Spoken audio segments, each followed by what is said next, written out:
দিল্লি নয়, পিন্ডি নয়, নয় অন্য কোন দেশ, সবার আগে বাংলাদেশ। স্লোগান দেয় কি জানেন? দিল্লি না পিন্ডি না, কিন্তু স্লোগান লম্বা করতে হবে, no Delhi, no Pindi, no New York. পিন্ডিও না, দিল্লিও না, নিউ ইয়র্কও। অনেকে আছে এখন, অধিকাংশ রাজনীতিবিদ মাথা বিক্রি করছে আমেরিকার কাছে। যাক, আমরা ভারতীয় আধিপত্যবাদের বিরোধিতা করি, মার্কিন আগ্রাসনেরও বিরোধিতা করি। পশ্চিমা পন্থায় কিছু হবে না, আমাদেরকে আমাদের পন্থায় চলতে হবে। বহুত্ববাদ, পালনবাদ, আরেকটা হচ্ছে টোটালারিজম, সর্বাত্মকবাদ, এটি বাদ দিতে হবে। এগুলোরে বাদ দিতে হবে। পশ্চিমা পন্থায় কিছু হবে না, আমাদেরকে আমাদের পন্থায় চলতে হবে। স্লোগান দেয় কি জানেন? দিল্লি না পিন্ডি না, কিন্তু স্লোগান লম্বা করতে হবে, no Delhi, no Pindi, no New York.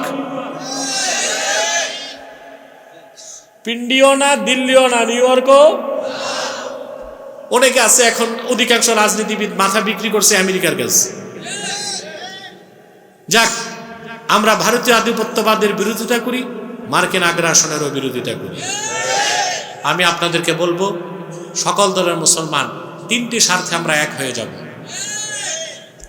ইসলামের সুমহান স্বার্থ রক্ষায় ঐক্যবদ্ধ হব, মুসলমানদের মৌলিক দাবিগুলো আদায়ে এক হব, আর বাংলাদেশের স্বাধীনতা রক্ষায় এক হব। আমাদের পরিচয় কি হবে? আল্লাহ চূড়ান্ত করে দিয়েছেন। আল্লাহ পাক বলেন, হাবিব আমার মুহাম্মদ সাল্লাল্লাহু আলাইহি ওয়াসাল্লাম, আপনি ঘোষণা করুন, আমরা ঈমান এনেছি মহান আল্লাহর উপর, ঈমান এনেছি যা নাজিল হয়েছে আমাদের উপর, ঈমান এনেছি যা নাজিল হয়েছে ইব্রাহিম, ইসমাইল, ইসহাক, ইয়াকুব ও তাদের বংশধরদের উপর। আমরা বিশ্বাস করি যা প্রদান করা হয়েছে মুসা এবং ঈসাকে, এবং আল্লাহর পক্ষ থেকে আগত নবীদেরকে। আমরা পয়গম্বরদের মধ্যে কোনো তারতম্য করি না। ওয়া নাহনু লাহু মুসলিমুন, আমরা মহান আল্লাহর জন্য আত্মসমর্পণকারী মুসলিমুন। পরিচয় কি? সুবহানাল্লাহ। দুই চারটা ভোট, কয়েকটা নোট, কথিত সংস্কৃতি, এই সব দোহাই দিয়া এই মুসলিম পরিচয় বাদ দেওয়া মুসলমানের কাজ না মুনাফিকের কাজ? চিল্লায় বলেন, মুসলমানের কাজ না মুনাফিকের কাজ?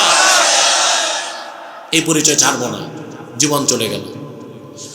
সূরা আলে ইমরানে আল্লাহ তাআলা বলেন, কুল ইয়া আহলাল কিতাবি তাআলাউ ইলা কালিমাতিন সাওয়াইন বাইনানা ওয়া বাইনাকুম আল্লা না'বুদা ইল্লাল্লাহ ওয়া লা নুশরিকা বিহি শাইআন ওয়া লা ইয়াত্তাখিযা বা'দুনা বা'দান আরবাবাম মিন দুনিল্লাহ ফাইন তাওয়াল্লাউ ফাকুলু আশহাদু বিআন্না মুসলিমুন। আল্লাহ রাব্বুল আলামিন বলেন, হাবিব আমার মুহাম্মদ সাল্লাল্লাহু আলাইহি ওয়াসাল্লাম, আপনি ডাক দিয়ে বলুন, ওহে আহলে কিতাব, আসো একটি কথায় ঐকমত্য স্থাপন করি, যে কথাটা আমরাও বিশ্বাস করি তোমরাও বিশ্বাস করতে পারো। সেটা কি? আল্লাহ না'বুদা ইল্লাল্লাহ, আমরা আল্লাহ ছাড়া কারো ইবাদত করব না, আল্লাহর সঙ্গে কাউকে শরীক করব না। ওয়ালা ইয়াত্তাখিযা বা'দুনা বা'দান আরবাবাম মিন দুনিল্লাহ, আর মহান আল্লাহকে বাদ দিয়া মানুষ হয়ে মানুষকে রব বানাবো না। কটা কথা? আল্লাহ ছাড়া কারো ইবাদত, আল্লাহর সাথে কাউকে শরীক, আল্লাহকে বাদ দিয়া মানুষ হয়ে মানুষকে রব বানাবো। তিনটা কথা বিশ্বাস করি, মানতে পারি? জি না, মানতে পারেন নাই, পারেন নাই, পারার চেষ্টাও করেন নাই। আল্লাহকে বাদ দিয়া মানুষ হয়ে মানুষকে রব বানাবো না, এটা বিশ্বাস করি, বাস্তবায়ন করতে পারি নাই। এই যে নির্বাচন করেন, আপনার ইলেকশন করেন না, এর উদ্দেশ্য কি? আইন প্রণেতা পাঠানো, কি পাঠানো? এটাই তো উদ্দেশ্য। কথা বলেন। আব্রাহাম লিঙ্কন তার একটা বইতে লিখেছে, জনগণকে শাসন করার জন্য শাসককে তার অনুমতি লাগবে। জনগণকে শাসন করতে জনগণের অনুমতি লাগবে, কারণ প্রতিটা মানুষ স্বাধীনভাবে জন্ম নেয়। এই কথাটা শুনে আমার দেশের বুদ্ধিজীবীরা বাকবাকুম, কি সুন্দর কথা কইছে, কিন্তু ইসলামের জ্ঞান যে নাই। আব্রাহাম লিঙ্কন বলছে 200 বছর হয়, আর হযরত ওমর এই কথা বলেছেন 1400 বছর আগে। মিশরের শাসককে তিনি পত্রযোগে বলেছেন, মায়েরা সন্তানদেরকে স্বাধীনভাবে জন্ম দেয়, তাদেরকে গোলাম বানাবার অধিকার তোমারে কে দিয়েছে? এই কথা কার ছিল? সে কথা চুরি করছে আব্রাহাম লিঙ্কন। আমার দেশের বুদ্ধিজীবী শিক্ষিত, ইসলামের জ্ঞান নাই তো, তো চুরি করা জ্ঞান দেখেই মনে করে কি জ্ঞান, কি মনে করে কি মহা জ্ঞান। কিন্তু আব্রাহাম লিঙ্কন এটা পাইছে ইসলাম থেকে। কোথা থেকে পাইছে? এখন আপনারা নির্বাচনের মাধ্যমে ইলেক্টেড জনপ্রতিনিধি পাঠান না কেন? সে আইন প্রণেতা, আপনাকে শাসন করার জন্য তাকে আপনি ভোটের মাধ্যমে অনুমতি দিলেন। আপনারা মনে করেন এমপি মানে হচ্ছে এমপি হয়ে যাবে, ক্ষমতা পাবে, চুরি করবে, টেন্ডারবাজি করবে। এটা মূল কাজ না। মূল কাজ হচ্ছে আইন বানাবে, শাসন করবে আপনাকে।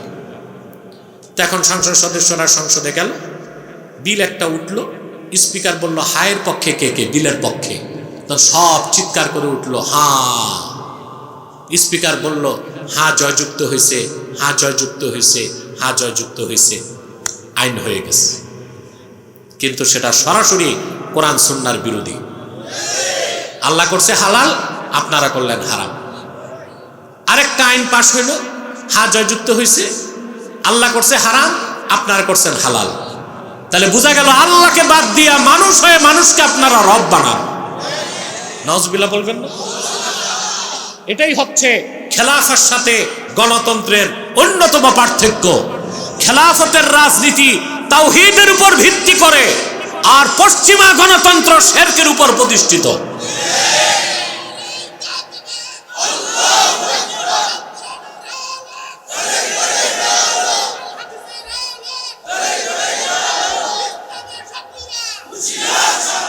প্রিয় ভাইরা, এখন উপায় কি? প্রশ্ন আসে না? খেলাফত প্রতিষ্ঠিত হওয়ার আগে আমরা সংসদ খালি রেখে দিব? কথা বলে না, আমাদের লোক লাগবে। এজন্য আমি ব্যক্তিগতভাবে মনে করি খেলাফা প্রতিষ্ঠার আগেও আমরা চাই ইসলামের পক্ষে সর্বোচ্চ সংখ্যক লোক সংসদে যাক, কিন্তু অবশ্যই সেটা হতে হবে শিরক থেকে মুক্ত হয়ে। শিরক থেকে মুক্ত হয়। এখন শিরক থেকে মুক্ত হওয়ার একটা উপায় ছিল, বাংলাদেশ সংবিধানের প্রথম পৃষ্ঠায় বড় করে লেখা থাকবে মূলনীতি, বাংলাদেশ গণপ্রজাতন্ত্রী বাংলাদেশ সংবিধানের মূল উৎস হবে কোরআন এবং সুন্নাহ। সংবিধান হালাল হবে। কি হবে? আর শিরক কুফরের সম্ভাবনা থাকবে না। খেলাফত প্রতিষ্ঠার আগেও এই রাজনীতি করতে গেলে অন্তত শিরক কুফর থেকে বাঁচতেই হবে। ঠিক কিনা বলেন? আমরা কি সংস্কার করতে পারছি? এটা 9 মাস বসছে। কয় মাস? 9 মাস। 31টা দল অংশগ্রহণ করছে। ইসলামী রাজনীতির ব্যানার ছিল 11টা দল। কতটা? 9 মাসে তারা ঐকমত্যে পৌঁছলো 84টা বিষয়, 88টা বিষয়। কতটা বিষয়? 9 মাসের মিটিংয়ে চা নাস্তার খরচ গেছে 54 লাখ টাকা। কত? কি স্বর্ণের বিস্কুট খাইছে কিনা কে জানে। কিন্তু কোন একটি দলের পক্ষ থেকে এই সংস্কারটা আনা হলো না যে বাংলাদেশ সংবিধানের মূল নীতি হবে। ইচ্ছা করলে তো পারা যায়, যায় না? শহীদ প্রেসিডেন্ট জিয়াউর রহমান 1977 সালের 30শে মে গণভোট করে সংবিধান বদলাইছিল না? কথা বলেন। তিনি সংবিধানে প্রথম লিখছিলেন বিসমিল্লাহির রহমানির রহিম, আর লিখছিলেন একটা কথা, বাংলাদেশ রাষ্ট্রের মূল নীতি হবে মহান আল্লাহর প্রতি আস্থা ও বিশ্বাস। আমি মনে করি এই ভালো কাজটার কারণে আল্লাহ জিয়াউর রহমানকে নাজাত দিবেন। করছে কিনা? চেষ্টা করলে হয় কিনা? তা আমরা এই কথিত বিপ্লবের পরে যে 31টা দল বসলাম, 11টা দল ছিল, তাদের পক্ষ থেকে প্রস্তাব আসা দরকার ছিল বাংলাদেশ সংবিধানের মূলনীতি হবে, বাংলাদেশ সংবিধানের উৎস হবে কোরআন এবং সুন্নাহ। তাহলে আমাদেরকে আল্লাহকে বাদ দিয়া মানুষ হয়ে মানুষকে রব বানাবার দরকার হইতো না, ঠিক কিনা? প্রিয় ভাইরা আমার, যারা নির্বাচনে জিতার স্বপ্ন দেখছে, আমার কথা তাদের কানে ঢুকবে না। নির্বাচনের পরে ঢুকবে, আগে ঢুকবে না। কথা বলো, ঢুকবে নির্বাচনের পরে, আগে ঢুকবে না। এখন ঢুকতে চাইলেও কানে আঙ্গুল দিয়ে রাখবে। যাক, আমাদেরটা আমরা বলে যাব যখন জাতি গ্রহণ করার করবে ইনশাল্লাহ, ঠিক না ভাই? তো যে কথা বলছিলাম, আল্লাহ পাক বললেন ফাইন তাওয়াল্লাউ, এই কথাগুলো থেকে যদি আহলি কিতাব মুখ ফিরিয়ে নেয়, ফাকুলু শাদু বিআন্না মুসলিমুন, মুসলমান তোমরা বলে দাও, সাক্ষ্য থাকো আহলি কিতাব, আমরা মুসলমান। সুবহানাল্লাহ বলেন। এত কথার সব কথার মূল হচ্ছে আমাদের মৌলিক পরিচয়, আমরা মুসলিম। আল্লাহর নির্দেশ ওয়ালা তামুতুন্না ইল্লা ওয়া আনতুম মুসলিমুন, পরিপূর্ণ মুসলিম, আত্মসমর্পণকারী ছাড়া মৃত্যুবরণ করো। সুবহানাল্লাহ। এখন আত্মসমর্পণের অর্থ কি বুঝতে হবে না?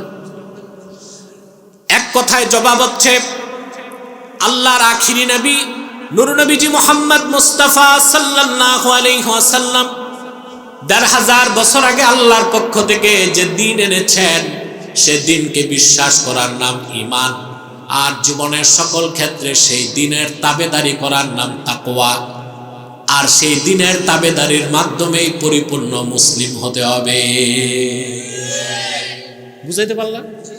এবার একটু দৃষ্টান্ত লাগবে কিভাবে আত্মসমর্পণ করতে হয়। ঈমান আনার পর আল্লাহর সামনে আনুগত্যের মস্তক কিভাবে নত করতে হয় তার শিক্ষা আল্লাহ দিয়েছেন কোরআনে জাতির জনক ইব্রাহিম আলাইহিস সালামের মাধ্যমে।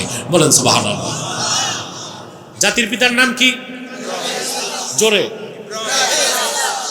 যারে তারে বাপ বানানো যায়? সারা দুনিয়ার মুসলমানদের রুহানি পিতা আল্লাহর রাসূল সাল্লাল্লাহু আলাইহি ওয়াসাল্লাম। সারা দুনিয়ার মুসলমানদের আদি পিতা আদম, সারা দুনিয়ার মুসলমানদের জাতির পিতা ইব্রাহিম খলিল। মুসলমান যাকে তাকে বাপ বানাইতে, এগুলো করছেন আপনারা? করছেন। এখন তওবা করতে হবে। আপনাদেরকে তার ফাঁসি দেওয়া যায় না, তওবার দরজা তো খোলাই আছে। কি বলেন? খোলা আছে। আমি প্রতিশোধী বিশ্বাসী না। যারা অপরাধ করছে, খুন খারাপি করছে, অত্যাচার করছে, তারা তো কেউ নাই, আছে কিছু জেলে, বাকিরা আসামের জঙ্গলে, ঠিক কিনা? তো বাকি যারা মাঠে আছে, এদের কি মারধর করে লাভ আছে? এদের জন্য উচিত কি? তওবার সুযোগ দেওয়া, বুকে টেনে নেওয়া, ভালো হওয়ার, সংশোধনের চেষ্টা করা। এটাই দেশকে কল্যাণের দিকে নিয়ে যাবে। আর যদি এখানে প্রতিহিংসার রাজনীতি শুরু হয়, তাহলে দেশ সিভিল ওয়ার, গৃহযুদ্ধের দিকে যাবে। এ কথা আজকে না, 12 মাস আগ থেকে বলতেছি, 14 মাস আগ থেকে বলতেছি। প্রিয় ভাইরা, একটা কথা বলছি, জানি না বিশ্বাস করবেন কিনা। দেশ স্বাধীনের পর 54 বছরে কোনো অরাজনৈতিক ব্যক্তি এত রাজনৈতিক কথা বলে নাই আমি 16 মাসে যা বলছি। বুঝেন নাই? অরাজনৈতিক, রাজনৈতিক না। দেশ স্বাধীনের 54 বছরে কোনো নন পলিটিক্যাল ফিগার, অরাজনৈতিক ব্যক্তি এত রাজনৈতিক বক্তব্য দেয় নাই আমি 16 মাসে যতটুকু দিছি। রাজনীতির প্রতিটি ব্যত্যয়, অসংলগ্নতাকে সংশোধনের জন্য কোরআন সুন্নাহ থেকে আমার বক্তব্য আমি তুলে ধরেছি। এটাকে আমি আমার দায়িত্ব মনে করি। কথা বলে না? কিন্তু দায়িত্ব ছিল ওই সব আলেমদের যারা রাজনীতির রিলেটেড, কিন্তু দেখলাম তারা চুপ। আমি আর চুপ থাকতে পারলাম না। আমি আমার বক্তব্য জাতির কাছে সাবমিট করেছি, আমি আমার বক্তব্য জাতির কাছে তুলে ধরেছি, এবং অধিক সংখ্যক বিশ্বাসী আমার সে রাজনৈতিক ব্যাখ্যাগুলোকে শ্রদ্ধার সাথে গ্রহণ করেছে, আলহামদুলিল্লাহ। এটি আমার সফলতা। এমপি মন্ত্রী হওয়া ওটা আমার কোনো লোভ নাই, লালসা নাই, ইচ্ছাও নাই। অফার তো আসছে ইতিমধ্যে বড় বড় দল থেকে। আমি খেলাফায় বিশ্বাসী, আমি পাশ কেটে গেছি। আমি বলছি আপনারা যান, কিন্তু যে খেলাফায় বিশ্বাসী সে কি তার ন্যারেটিভ ছাড়তে পারে? আদর্শ। প্রিয় বন্ধুগণ, হযরত ইব্রাহিমের মাধ্যমে আল্লাহ তাআলা দৃষ্টান্ত দিয়েছেন কিভাবে মুসলিম হতে হয়। সুবহানাল্লাহ। আল্লাহ রাব্বুল আলামিন বলেন, ওয়া ইয ক্বালা লাহু রাব্বুহু আসলিম ক্বালা আসলামতু লিরাব্বিল আলামিন। আল্লাহ বলেন, মুহাম্মদ সাল্লাল্লাহু আলাইহি ওয়াসাল্লাম আপনি স্মরণ করুন, ইব্রাহিমের রব যখন ইব্রাহিমকে বলল আসলিম, তুমি মুসলিম হও। সুবহানাল্লাহ। এটার ব্যাখ্যা ইমাম বাগাবী লিখেছেন, এর অর্থ সাররিফ উনুকাকা তাহতা আহকামিল্লাহি আযজা ওয়া জাল। ইব্রাহিম তুমি আল্লাহর হুকুমের সামনে, আনুগত্যের সামনে তোমার গর্দান ঝুঁকাও। আল্লাহু আকবার। এর নাম ইসলাম। এর নাম কি? হযরত ইব্রাহিম বিনা বাক্যে বললেন আসলামতু লিরাব্বিল আলামিন, আমি রাব্বুল আলামিনের জন্য আনুগত্যের মস্তককে নত করলাম। সুবহানাল্লাহ। হযরত ইব্রাহিম কতটুকু মুসলিম হলেন, আত্মসমর্পণ করলেন? পরীক্ষা লাগবে না। আরে ভয়েস রেজ করেন জোরে। ঘুমাচ্ছেন? দেখবো কে কে ঘুমান, হাত উঠান।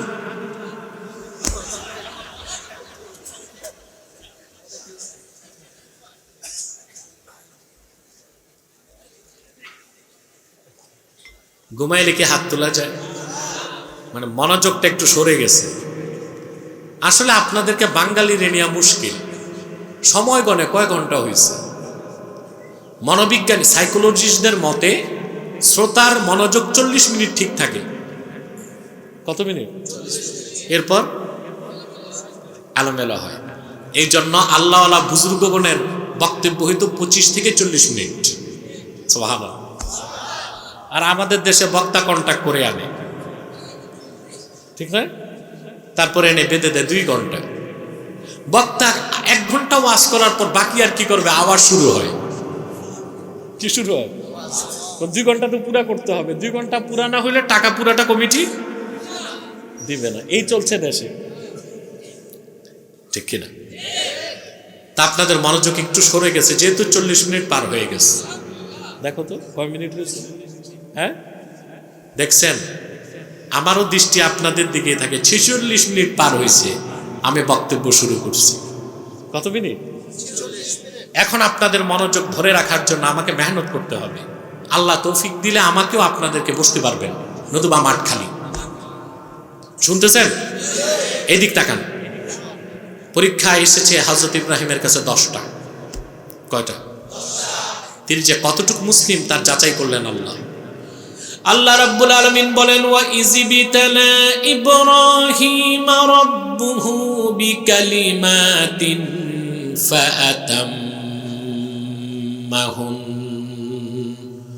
ক্বালা ইন্নী জা'iলুকা লিন-নাসি ইমামা ক্বালা ওয়া মিন যুররিয়্যাতি ক্বালা লা ইয়ানালু আহদিজ যালিমিন। আল্লাহ রাব্বুল আলামিন বলেন, মুহাম্মদ সাল্লাল্লাহু আলাইহি ওয়াসাল্লাম স্মরণ করুন আপনি ইব্রাহিমের কথা। ইব্রাহিমের রব যখন ইব্রাহিমের পরীক্ষা নিলেন, সবগুলো পরীক্ষায় তিনি উত্তীর্ণ হয়ে যাবার পরে আল্লাহ ডাক দিয়া বললেন, ইব্রাহিম সব পরীক্ষায় তুমি সফল হয়ে গেছো, আমি তোমাকে মানব জাতির জন্য নেতা বানায় দিব। কি বানায় দিব? এখান থেকে একটা শিক্ষা পাই, মুসলিমদের নেতা হইতে হলে ঈমান লাগবে। কি লাগবে? ঈমানের পরীক্ষায় উত্তীর্ণ না হয়ে মুসলমানদেরকে নেতৃত্ব দেওয়া যাবে নেতৃত্ব দুই প্রকার, একটা ইমামতে সোগরা, একটা ইমামতে কোবরা। মসজিদে যে ইমাম সাহেব, এটা হচ্ছে ইমামতে সোগরা, ছোট নেতৃত্ব। এই নেতৃত্বে ইমাম সাহেব বাছাই করেন কিনা? কথা বলেন। বাংলাদেশের মানুষ দূরবীন দিয়া দেখে ইমাম সাহেব ঠিক আছে কিনা, ঠিক কিনা, পোশাক আশাক ঠিক আছে কিনা, আবার খোঁজ নেয় বউ আছে কিনা, বউ থাকলে সুন্দরী কিনা, কত খোঁজ নেয়। নিজেরা সুদ ঘুষ খাইলো, চুরি চামারি করলো, ইমাম সাহেবটা একদম ওলি যায়। ভালো কথা, এটা ইমামতে সোগরা। কিন্তু সমাজ ও রাষ্ট্রে যে নেতৃত্ব দেয় ওই ইমাম, তার ইমামতি ইমামতে কোবরা। মসজিদে যারা আমাদের নেতৃত্ব দেয় তারা ইমানদার, আলেম, পরহেজগার। কিন্তু দুঃখজনক, সমাজ ও রাষ্ট্রে যারা আমাদের নেতৃত্ব দিচ্ছে তাদের কিছু সংখ্যক বাদ দিয়া অধিকাংশের তো ইমানই নাই, ইসলামের বিশ্বাস নাই। আছে? রাগ না করলে বলতে হয় কিছু মুসলমান মুমিন ভালো, অধিকাংশই মুনাফিকুন, মুশরিকুন, কাফিরুন, কমসে কম চোর, চোরটা, দুর্নীতিবাজ। এটাই সত্য না? কিন্তু আমরা তো দেখি মাদ্রাসা আছে হাজার হাজার, মাদ্রাসা আছে 10,000, বড় মাদ্রাসা বাংলাদেশ, আলিয়া কমিনিয়া 10,000, কম কথা ছোট্ট একটা দেশে। মসজিদ আছে 3 লাখের বেশি। যে পিসাবের মাহফিলে যাবেন লাখ লাখ মুরিদ, খানকার তো অভাব নেই। কথা বলেন। কিন্তু আমাদের দেশ যারা চালায় ওই মানুষগুলো খাঁটি মুসলিম। দেশ চালায় কয়জন? আমি হিসাব দিচ্ছি আপনাকে, হিসাব দিচ্ছি। দেখেন আপনি, প্রেসিডেন্ট, প্রধানমন্ত্রী, 300 MP, 64 DC, 64 SP, UNO, TNO, আমলা কামলা, সচিব, উপসচিব, এই সব নিয়ে মাত্র 3000 হয়। কত? মুসলমান আছে 14 কোটি, দেশ চালায় গোড়ায় তো সমস্যা। কথা বলেন। এর জন্য দেশ সঠিক গন্তব্যে পৌঁছতে তো সংবিধান সংস্কার করে কি হবে? দিল সংস্কার করে। কি বিগত 16 বছর ফেসিবাদের স্লোগান ছিল দিন বদলের পালা। আমি বলতাম দিন বদল মানুষ করতে পারে না, আল্লাহ বদলায়। হাদিসে এসেছে লা তাসুব্বুদ দাহরা ফা ইন্নাল্লাহা হুয়াদ দাহর। যুগকে গালি দিও না, আল্লাহ যুগকে পরিচালনা করেন। দিন বদলের মালিক কে? আমরা দিল বদল করতে পারি। কি সেটার জন্য লাগবে? আমরা ভালো মুসলমান হয়ে গেলে দিল বদল হয়ে যাবে। দিল বদল হয়ে গেলে আর সংস্কার লাগবে না, দুদক লাগবে না। যারা দেশ চালাবে ওরা প্রত্যেকে হবে যোগ্য রাজনীতিবিদ, যোগ্য নেতা, খাঁটি মুসলমান। ওই সংস্কার হয়েছে, আলামত আছে। আমি একটা উদাহরণ দিয়ে থাকি প্রায়। একটা বাস ভুইগড় থেকে কক্সবাজার যাবে। কোথায়? 40টা সিট, ভিআইপি বাস তো। 10 জন শেখুল হাদিস, 10 জন মুহাদ্দিস, 10 জন দরবেশ, 10 জন ইমাম সাহেব। বাসের সব আউলিয়া কেরাম, সব কি? ড্রাইভার যারে দিচ্ছেন সে মদ খায়, মাতাল। বাস নিরাপদে যাবে কক্সবাজার? আমাদের অবস্থা হয়েছে এটা। হাজার হাজার মাদ্রাসা করছি, হাজার লাখ লাখ মসজিদ করছি, খানকা আছে, মুরিদ আছে, মুসলমান আছে, সব আছে। কিন্তু রাষ্ট্র যারা চালায় ওই 3000 মানুষের মধ্যে 1000ও খাঁটি মুসলমান দিতে পারি না। এই জন্য লাগবে কোরআন সুন্নাহর শিক্ষা, প্রাইমারি থেকে বিশ্ববিদ্যালয় পর্যন্ত। গতকাল দিনে আমার মাহফিল ছিল কচুয়া। তা আমার পাশেই বসা ছিল সাবেক সফল প্রতিমন্ত্রী শিক্ষা এহসানুল হক মিলন, নমিনেটেড বিএনপি থেকে। আমি তাকে পরামর্শ দিলাম, যদি আল্লাহ আপনাকে সুযোগ দেয় তো শিক্ষা ব্যবস্থা বদলান। আমার দেশের শিক্ষা ব্যবস্থায় ভালো অফিসার হয়, কিন্তু ভালো মুসলমানও হয় না, ভালো বিজ্ঞানীও হয় না। বলেন তো বাংলাদেশে একজন বিজ্ঞানী আছে? আগেও ছিল, আছে নাকি এখন? আরে ভাই, অন্যান্য দেশে নৌকা থেকে সাবমেরিন বানাইছে, আর আমরা নৌকায় শ্যালো মেশিন দিয়ে ট্রলার বানাইছি।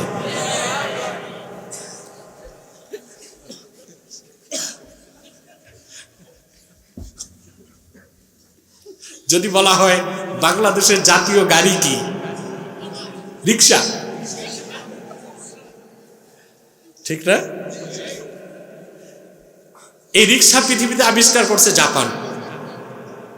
জাপান রিক্সা থেকে ধরছে, এখন স্যাটেলাইট পাঠায় মহাশূন্যে, আর আমরা রিক্সায় মোটর ফিট করছি, মাত্র অটো বানাইছি। 1921 সালে বাংলাদেশ ঢাকা বিশ্ববিদ্যালয় প্রতিষ্ঠিত হয়েছে। 100 বছরে আমাদেরকে কোনো বিজ্ঞানী, দার্শনিক, বিশ্বমানের গবেষক উপহার দিতে পারে নাই। ভালো মুসলমান, পরহেজগার, আল্লাহ বুজুর্গ, বুদ্ধিজীবীও দিতে পারে নাই। যা দিছে সব টাক মাথা, মেয়াদ উত্তীর্ণ গাঁজা খাইয়া কি কয় বুদ্ধিজীবী নিজেই বুঝে না। আগে ছিল শাহরিয়ার কবির, আছে জেলে, এখন ওর বড় ভাই বের হইছে, ফরহাদ মজহর। ছোট ভাই জেলে, বড় ভাই মাঠে, রসুনের গোড়া সব, এরা সব পশ্চিমাদের দালাল। দেখেন নাই বাউলদের সাথে আলেমদের লাগছে, ফরহাদ পক্ষ নিচে কাদের? হুমকি দেয় আলেমদেরকে, সে মানিকগঞ্জ যাবে, আমি আর বসে থাকতে পারি না, আমি বলছি ফরহাদ মানিকগঞ্জ গেলে আমিও যাব, কোদাল দিয়া তোমার দাড়ি চাষবো। দেখেন নাই মিডিয়াতে? আলহামদুলিল্লাহ, রসুলুল্লাহর এই গোলামের যাইতে হয় না, এক ধমকেও মানিকগঞ্জ ছাড়ছে।